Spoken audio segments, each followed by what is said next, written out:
Hello, I'm Dr. Kalen Hammann. I'm a relating coach based in Largo, Florida, and I have terrific news. We finally know what it takes to have a fully satisfying relationship and to keep on having one. It's not that hard. It's something just about anybody can learn to do. Until recently, we've been operating pretty much on guesswork.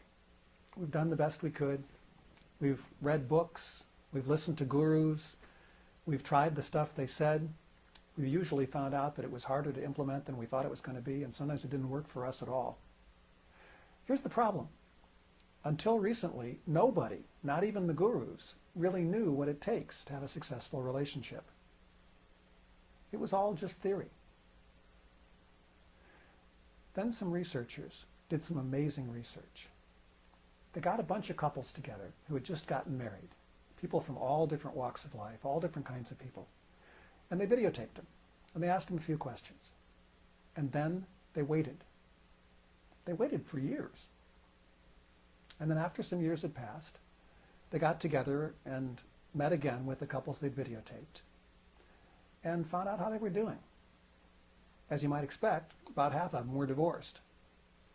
Of the people who were together, as you might also suspect, some of the people were not happy with their relationships, but some were.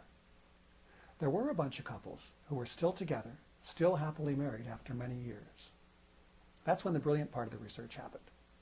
The researchers went back. They watched the videotapes. They looked at the results of the questionnaires.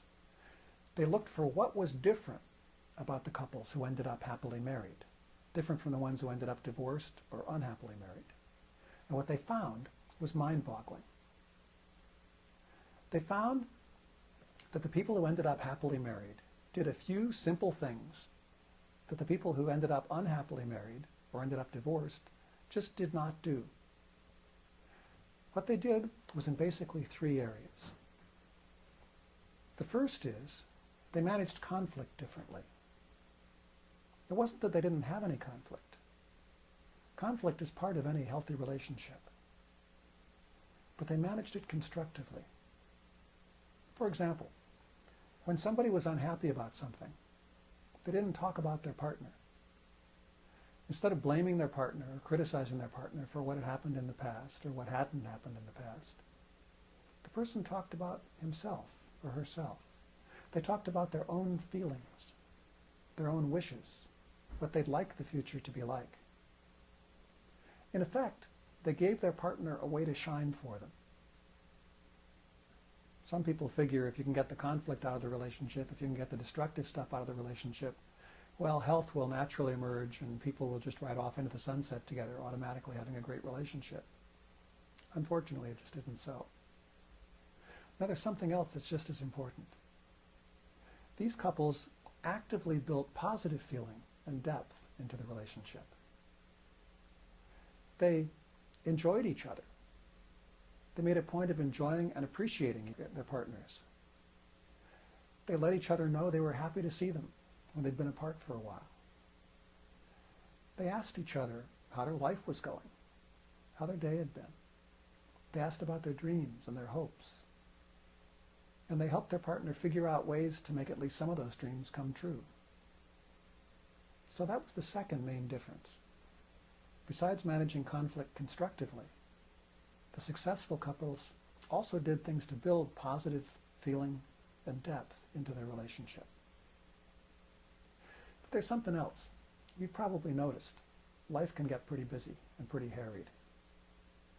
These couples did not let the burdens of life, the drudgery, all the things that have to be done, distract them from having a successful relationship. And that was the third difference. They arranged to have time together. Every day, pretty much, even for just a minute or two at the beginning of the day before they separated, a minute or two at night before they went to bed, or as they were going to bed, they spent time really being together. They arranged to spend time doing things they enjoyed, having adventures, having good sex, having fun together, building their intimacy. They made a point of seeing to it that their relationship was a high enough priority that they would spend time together doing things that they enjoyed, even when they were very, very busy. Well, now, the best news is you can learn to do these things too.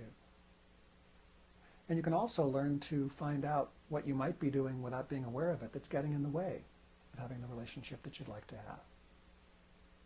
That's where a coach like me comes in. If you'd like help identifying what you and your partner are doing that's like the things that ended up getting people divorced or staying together unhappily, I can help you do that.